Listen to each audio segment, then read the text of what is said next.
Extra, extra, read all about it! Hey, welcome to Story Lab. This week we're taking a look at the story of some guys who had a scoop on the greatest news ever. Extra, extra, read all about it!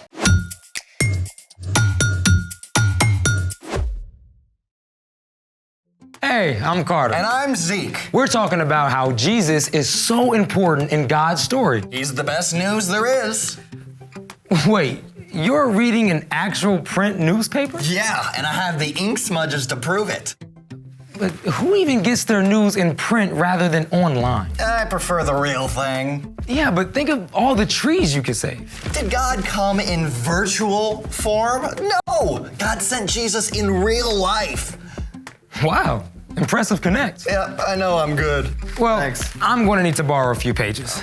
Really? Oh, yes! I converted you to print. My work here is done.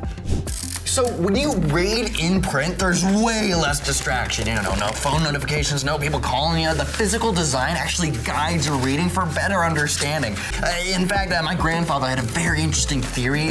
Whenever he read his newspaper in the morning, it actually guided his digestion, and you get way more opportunity to meet people outside when you go out and you actually buy the newspapers and you read stuff from the articles, and oh man, you just learn so much new stuff that you never would have found otherwise. Hey, Zeke? Huh? Oh, wait, you didn't even want to read it? No, Why not? because I'm not 100 years old. So that's for me? Yeah. Oh. But not yet. You gotta wait till Christmas. Well, what do we do until then? We'll just recycle the rest of this. There. All right. I really want to open it. Not right now. You ready? Yeah, I'm ready. Let's make it! Our Christmas tree needs some help. So today, we're making some newsprint snowflakes. Oh, I am so ready for snow. Step 1 is to cut a perfect square out of newsprint. Now, one way to do that is to trace around a box.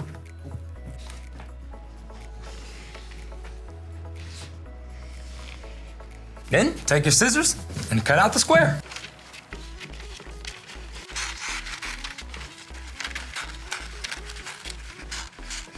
Great. Step 2 is to fold your square. Start by folding it in half like this.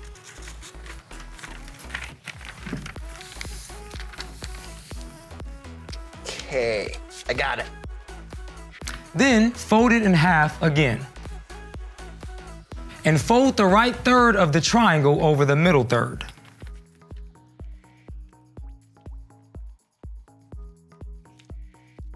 And finally, flip it over and fold the right side over the middle so it looks like this. Do we leave these little tails? Nope. Step 3, cut off the excess paper points.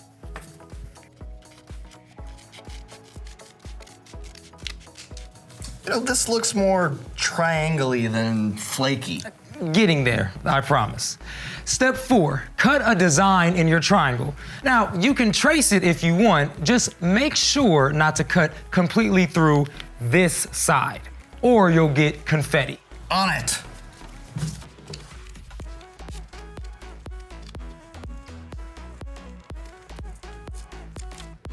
All right, I may have cut a little bit off the top, but it's still triangle-y. Yeah, but this is the fun part now. Step 5, carefully unfold your snowflake. Okay. Ready? You first. All right. Love it. Wow, look at that. It's nice. A little small, but all right. Oh, let it snow, let it snow, let it snow. All right, your turn.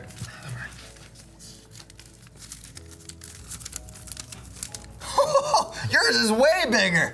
Whoa, you're like some kind of snowflake master. Are you calling me flaky? Better than being a simple beginner like me. I promise you'll get better with just a little bit more practice. Oh, speaking of promises, it's time for... The story before the story. Today, we're in the books of Isaiah and Micah. In the beginning, God created everything, including people. We had a perfect friendship with God, but people chose to turn away from God. They sinned, ushering in a terrible curse that infected every heart and pulled people away from God. everything was broken. But God loves us so much, he wanted to restore our relationship with him. So God began an epic rescue plan. God chose Abraham and promised to bless the whole world through his family. Sometimes this family, God's people, followed him. But often they turned to go their own way. The kingdom of Israel, God's people, split into two parts, and enemies threatened on all sides. Which is where our story starts. Take it away. Hey everyone, I'm Colin. God had promised to bless the whole world through Abraham's family. But, God's people did not often live up to this calling. So God sent prophets to speak truth to the people and their leaders. Stop doing what is wrong. Learn to do what is right. Help those who are treated badly. They warned that if God's people refused to turn back to God, there would be difficult consequences. During this time, enemies from Assyria attacked and destroyed the northern kingdom of Israel, but the southern kingdom of Judah still remained. In the middle of all the fear and panic, God sent a prophet named Isaiah who brought both warnings and words of hope. The people who are now living in darkness will see a great light. Isaiah went on to explain what the light would be, who that light would be. A child will be born to us.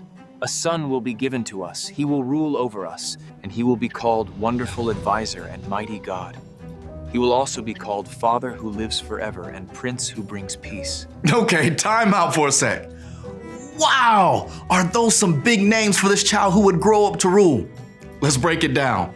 Wonderful Advisor. This coming king will be an advisor to help people know what to do. Then we've got Mighty God. This ruler won't just be a king, he will actually be God with all of God's might and strength. Father who lives forever. This ruler will be like the best dad, and not just for a short time, but forever. And last, Prince who brings peace. Some of our presidents and kings and leaders try to make peace, but they fail. The ruler Isaiah writes about will bring true peace, not just between nations and people, but between us and God. Now let's hear the rest of God's promise through Isaiah. There will be no limit to how great his authority is. The peace he brings will never end. He will rule on David's throne and over his kingdom. He will make the kingdom strong and secure. His rule will be based on what is fair and right. It will last forever. The Lord's great love will make sure that happens. He rules over all. Isaiah recorded God's promise that no matter how dark things looked, God still had a plan to restore everything the curse had broken. God would send a perfect king to rescue and rule and make things right forever. And the people could know this was true because of God's amazing love. During the time of Isaiah, a man named Micah also recorded messages from God. Micah came from a small town, but the words he shared were big and powerful. Listen to me, all you nations. Like Isaiah, Micah prophesied about hard times to come, but he too shared God's words of hope. Bethlehem Ephrathah, you might not be an important town in the nation of Judah, but out of you will come for me a ruler over Israel. His family line goes back to the early years of your nation. It goes all the way back to days of long ago.